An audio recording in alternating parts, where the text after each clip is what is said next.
I think it's interesting to look back at your life and see the occasional magical moment. There are often small incidents that in hindsight turn out to be highly significant. In 2008, I was not in a good place. I was broke, I was recently divorced, I had no stable place to live, and my mother was on death's door. I suppose I was at the proverbial crossroads of life. But ultimately I was able to reinvent myself and do the kind of work that I do now as a speaker, a coach and a consultant. One of those small but significant moments happened in the early stages of that reinvention. I was in a cafe, much like the one I'm in now, sharing a coffee with an experienced consultant who was generous enough to encourage me. I was making very little money at the time and was under a lot of pressure to ditch my dream and just get a job. He asked me some very searching questions. He said, who's inspired you to change direction? Who's influenced your thinking? So I reeled off a few names like Sir Ken Robinson, Seth Godin, Brené Brown, and the author Malcolm Gladwell. Now, Gladwell was a particular hero of mine, the man behind books like The Tipping Point and Blink and Outliers. He's a fabulous storyteller who seems to be able to bring any topic to life, no matter how obscure. I think he was based in New York City at the time and was hugely successful, still is of course, travelling all over the world and living the kind of life I wanted. So, can you imagine my surprise when, the very moment I mentioned his name, Malcolm Gladwell walked into my cafe in Manchester, right past my table, and ordered a latte?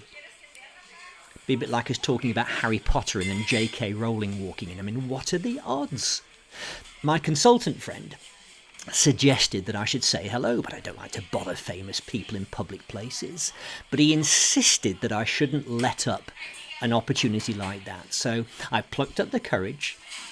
I walked up to him. I did my best, I'm your number one fan thing, probably coming over all Kathy Bates from Misery. And I explained that we were just talking about him. So I said, how come you're in Manchester? And it turned out that he was there to speak at Manchester Business School, alongside Daniel Goleman, the emotional intelligence guru.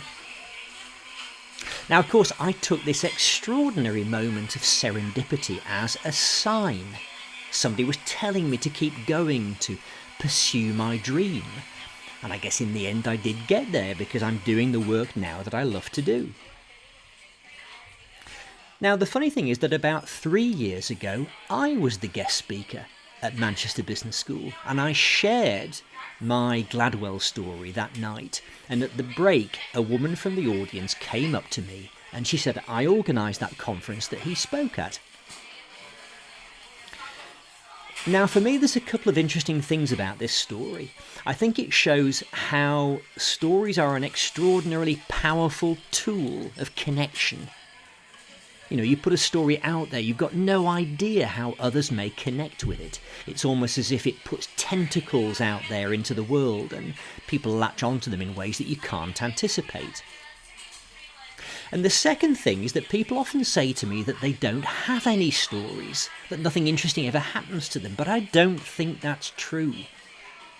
It's probably that they're assuming that they need something big and impressive to share, like winning an Olympic medal or climbing Everest. But it's often the small stories that connect with people the most and which turn out to have greater significance. Now, I think we're all storytelling creatures, but often people don't have the confidence to tell them well, or maybe just the curiosity to see them in the first place. So if I can help people to recognise their own stories and to do justice to them, then I think I'm doing work that matters. So have you got a story to tell? Maybe a small moment that turned out to be meaningful and significant. If you have, I'd love to hear it. Over a coffee, real or virtual.